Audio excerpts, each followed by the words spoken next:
Hey guys, you are watching Daniel and Gian React, and today we're going to check out the speech by Dr. Shashi Tharoor, MP. Britain does owe reparations. I thought this was entitled Does Britain?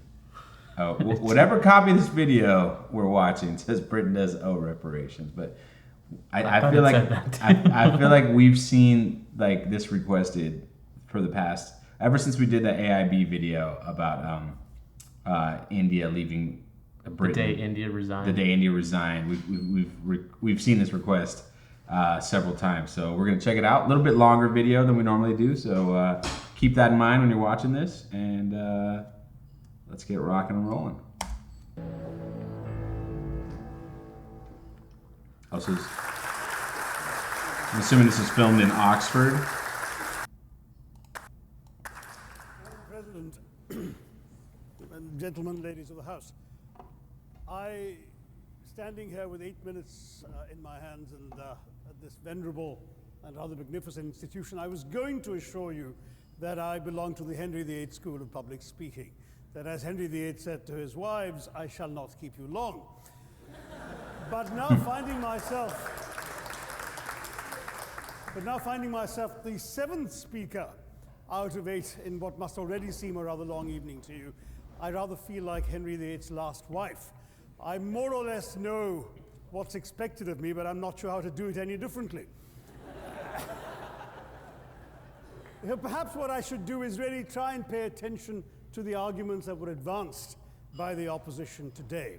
We had, for example, Sir Richard Ottaway challenging the very idea that it could be argued that the economic situation of the colonies was actually worsened by the experience of British colonialism. Well, I stand to offer you the Indian example, Sir Richard. India's share of the world economy when Britain arrived on its shores was 23%. By the time the British left, it was down to below 4%. Why? Simply because India had been governed for the benefit of Britain. Britain's rise for 200 years was financed by its depredations in India. In fact, Britain's industrial revolution was actually premised upon the deindustrialization of India. The handloom weavers, for example, famed across the world, whose products were exported around the world, Britain came right in.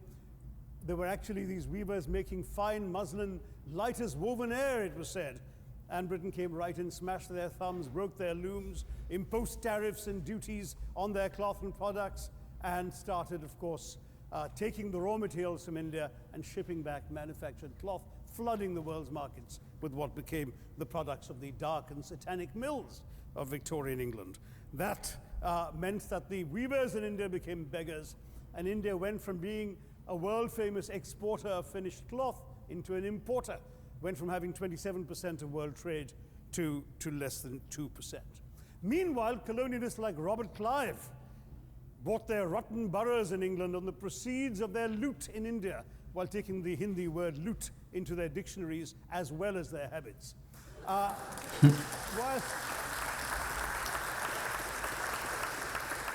And the British had the gall to call him Clive of India, as if he belonged to the country, when all he really did was to ensure that much of the country belonged to him. So by the end of the 19th century, is an Indian word. The fact is that India was already Britain's biggest cash cow, the world's biggest purchaser of British goods and exports, and the source of highly paid employment for British civil servants. We literally paid for our own oppression. And as has been pointed out, the wealthy Victorian British families that made their money out of the slave economy, 1/5 of the elites of the wealthy class in Britain in the 19th century owed their money to transporting 3 million Africans across the waters. And in fact, in 1833, when slavery was abolished, what happened was that a compensation of £20 million was paid, not as reparations to those who had lost their lives or who had suffered or been oppressed by slavery, but to those who had lost their property. I was struck by the fact that your Wi-Fi password at this union commemorates the name of Mr. Gladstone, the great liberal hero. Well, I'm sorry, his family was one of those who benefited from this compensation.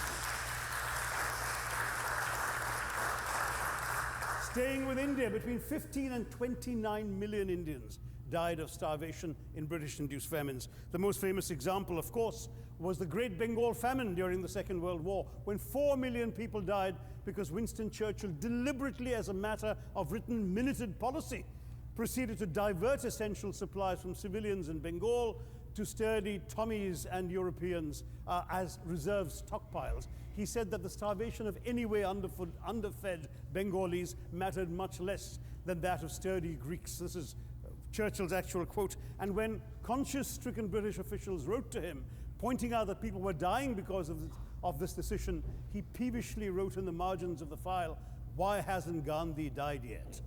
So all notions that the British were trying to do their colonial enterprise out of enlightened despotism to try and bring the benefits of colonialism and civilization to the benighted heathen. I'm sorry, Churchill's conduct in 43 simply one example of many that gave a lie to this myth. As others have said on the proposition, violence and racism were the reality of the colonial experience. And no wonder that the sun never set on the British Empire, because even God couldn't trust the English in the dark. Let me take World War I as a very concrete example, since the first speaker, Mr. Lee, suggested these things couldn't be quantified. Well, let me quantify World War I for you. Again, I'm sorry, from an Indian perspective, others have spoken of other countries. 1/6 of all the British forces that fought in the war were Indian. 54,000 Indians actually lost their lives in that war. 65,000 were wounded, another 4,000 remained missing or in prison. Indian taxpayers had to cough up £100 million in that time's money. India supplied 70 million rounds of ammunition, 600,000 rifles and machine guns, 42 million garments were stitched and sent out of India, and 1.3 million Indian personnel served in this war. I know all this because, of course, the commemoration of the centenary has just taken place. But not just that, India had to supply 173,000 animals, 370 million tons of supplies, and in the end, the total value of everything that was taken out of India, India, by the way, suffering from recession at that time and poverty and hunger, was, in today's money, £8 billion. You want quantification? It's available. Second World War, it was even worse, 2.5 million Indians in uniform. I won't belabor the point, but of Britain's total war debt of £3 billion, in 1945 money, 1.25 billion was owed to India and never actually paid. Somebody mentioned Scotland. Well, the fact is that colonialism actually cemented your union with Scotland. You know, the Scots had actually tried to send colonies out before 1707. They'd all failed, I'm sorry to say. But then, of course, came union, and India was available, and there you had a disproportionate employment of Scots. I'm sorry, Mr. Mackenzie has to speak after me. Engaged in this colonial enterprise as soldiers, as merchants, as agents, as employees, and the earnings from India is what brought prosperity to Scotland, even pulled Scotland out of poverty. Now that India is no longer there, no wonder the bonds are loosening. Now, we've heard other arguments on this side. There's been a mention of the railways. Well, let me tell you, first of all, as my colleague, the Jamaican High Commissioner, has pointed out, railways and roads were really built to serve British interests and not those of the local people. But I might add that many countries have built railways and roads without having had to be colonized in order to do so.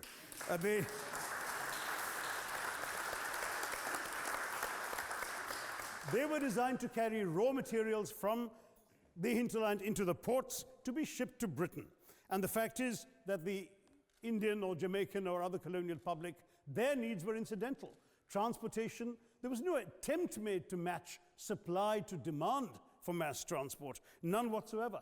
Instead, in fact, the Indian railways were built with massive incentives offered by Britain to British investors, guaranteed out of Indian taxes paid by Indians, with the result that you actually had 1 mile of Indian railway costing twice what it cost to build the same mile in Canada or Australia, because there was so much money being paid in extravagant returns. Britain made all the profits, controlled the technology, supplied all the equipment, and absolutely all these benefits came as private enterprise, British private enterprise, at public risk, Indian public risk.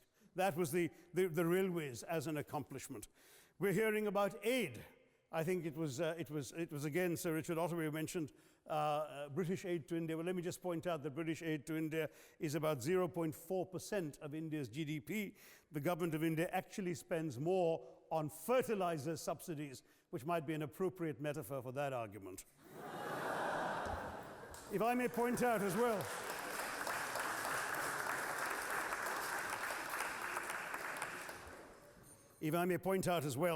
that as my fellow speakers from the proposition have pointed out, there have been incidents of racial violence, of loot, of massacres, of bloodshed, of transportation, in India's case, even of one of our last Mughal emperor.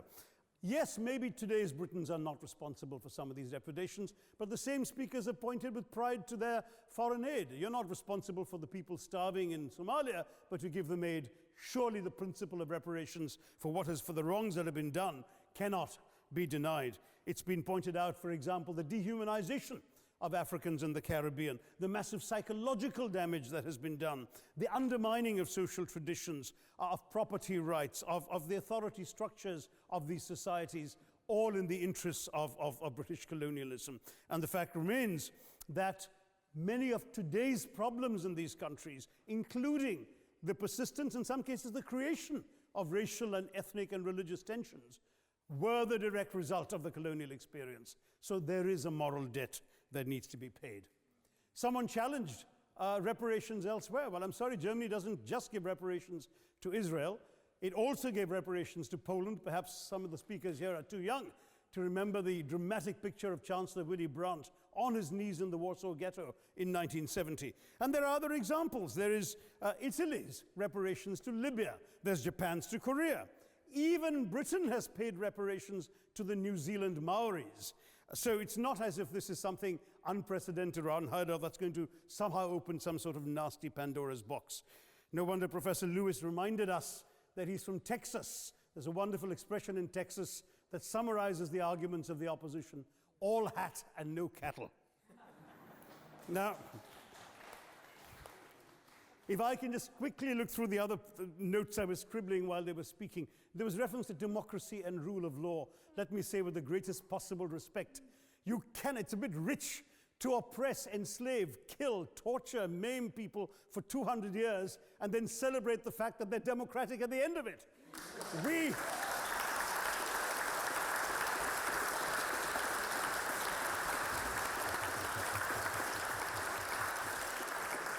We were denied democracy, sir. We had to snatch it, seize it from you. With the greatest reluctance, it was conceded in India's case after 150 years of British rule, and that too with limited franchise. Yes, indeed, ma'am. The opposition spoke quite highly of Greek and Athenian democracy on which the West should pride itself, and spoke of liberty and equality in that same name. The Athenian democracy was only functioning because of the slave society on which it was built. That's the nature of colonisation. All right, I don't think that needs contradiction, not from me at any rate. But if I may just point out, I think the argument made by a couple of the speakers, the first speaker, Mr. Lee in particular, conceded all the evil atrocities of colonialism, but essentially suggested that reparations won't really help. They won't help the right people. They'll be used as a propaganda tool. They'll embolden people like Mr. Mugabe. It's always nice how in the old days, I'm sorry to say that the people of the Caribbean used to frighten their children into behaving and sleeping by saying Sir Francis Drake would come after them. That was a legacy of that. Now it's Mugabe will be there. So this is the new sort of Sir Francis Drake of our times. The fact is very simply, sir, that we are not talking about reparations as a tool to empower anybody. They're a tool for you to atone for the wrongs that have been done. And I am quite prepared to accept the proposition that you can't put a monetary sum on the kinds of horrors people have suffered. Certainly no amount of money can expiate the loss of a loved one, as somebody pointed out there. You're not going to be able to figure out an exact amount. But the principle is what matters. The fact is that to speak blithely of sacrifices on both sides, as an analogy was used here, a burglar comes into your house ransacks the place, stubs his toe, and you say, well, there was a sacrifice on both sides. That, I'm sorry to say, is not an acceptable argument. The truth is that we are not arguing specifically that vast sums of money need to be paid. The proposition before this House is the principle of owing reparations, not the fine points of how much is owed, to whom it should be paid. The question is there a debt? Does Britain owe reparations? As far as I'm concerned, the ability to acknowledge a wrong that has been done, to simply say sorry, will go a far, far, far longer way than some percentage of GDP in the form of aid. What is required, it seems to me, is accepting the principle that reparations are owed. Personally, I'd be quite happy if it was £1 a year for the next 200 years after the last 200 years of Britain and India. Thank you very much, Madam President. That was interesting. This was a lot more scholarly than I was expecting. It's also a lot to unpack. Yeah. So I'm sure there's gonna be people out there who are like, oh, Daniel wasn't enjoying this, or he wasn't agreeing, or whatever. It's because when it comes to stuff like this, I don't, I'm zoning in, I'm paying attention to it wholeheartedly. So, I zone out. Like, I don't even pay attention to what Gian's doing, nothing. I'm listening to him and his voice. But anyway, there's a lot to be talk about. What the one thing I feel like this needed to be accompanied by questions from you guys. I agree. I don't think there was anything he said that I disagreed with. I pretty, as someone who comes from what is still a colony, Puerto Rico is a commonwealth, which is a fancy way of saying colony of the U.S. and my family is going through stuff and being directly affected by that colonization. We've seen the effects here in the United States for immigrants like myself. And well, that's what I was going to say. England is the common denominator in both places, because while it might not have been to the extent that Indians faced, pretty much every immigrant, non-white, was, attributed to, had to deal with all of that stuff. Their incomes. Well, almost, but yeah, but you know what I'm saying. A lot of people that immigrated here, from the Americas were under colonization of some sort, or if not, in Latin America, the U.S. wasn't in control per se, but they had owned a lot of manufacturing and different operations in all of these countries. Cuba, for example, the U.S. had a very large manufacturing operation in there before the revolution by Castro. So it's just one of those things where we know how it feels. Some of us in this country know how it feels because we've heard from our parents as well, or our grandparents, and just the destruction of industries, to basically keep you underfoot. I would like to know if you guys have a video or something, how England was able to take India, and was it just because of the use of firearms, that they have rifles and stuff? Obviously, the rifle was invented in Europe, but was it because of that, just the weapons were better, It fascinates me because I know they had gunpowder. Maybe they were nice. They could have been nice, yeah. That's what happens with the natives here. They weren't necessarily nice here either. There was disease involved too. And there's a lot of things. So if you guys want to know Native American history, there was an actual. They were open to the Europeans brought horses, and a certain number of tribes in the south of what's now the south of the U.S. got these horses and learned how to ride them better than the American soldiers were. So the Americans were losing tons of battles, and the only solution they could come up with was to kill the Native Americans' food source. And that's how they ended up defeating them, was by just destroying, slaughtering, again, essentially exterminating every single buffalo in the U.S. To the point where there's a few that are left now, but it's like a circus sideshow animal. But that's what it took to defeat the natives west of the Mississippi and south. But we're going off topic here. But I don't know. It's a powerful speech. I'm glad you guys shared it with us. It's It's obviously just sparked conversation. Anyways, that's going to do it for us. Thanks for watching. You know the drill. Smash that like button, ring that bell, hit the subscribe button, leave comments, let us know what you think. Check out some of these other reaction videos we have here. And you know what? You guys want to share any other videos like this, like educational stuff? We'll watch it. Yeah, we'll watch it more than. I mean, a little shorter would be nice, but you know, I know you guys some of you have been calling us out for talking about the length of videos, but if it's entertaining to you for us to watch this long video, then that's fine. And then if it's a video like this, tell us in advance. Like, make sure to say like this is a really serious video or something, because I might watch it beforehand or at least read up on the guy or something. That way, when this is over with... I mean, I might have watched the entire lecture to see what the other guys were saying, too, because that would have been nice to... kind of have a better understanding of everything. And just hear what the guy from Jamaica said, too, would have been interesting. Just to kind of juxtapose the different points. The trailers, we don't want. We just watch them raw, because that's what we were about. But stuff like this, I feel like it'd be a better conversation if we kind of knew, like, this is serious stuff. Make sure you watch this video beforehand or something. But anyway. All right.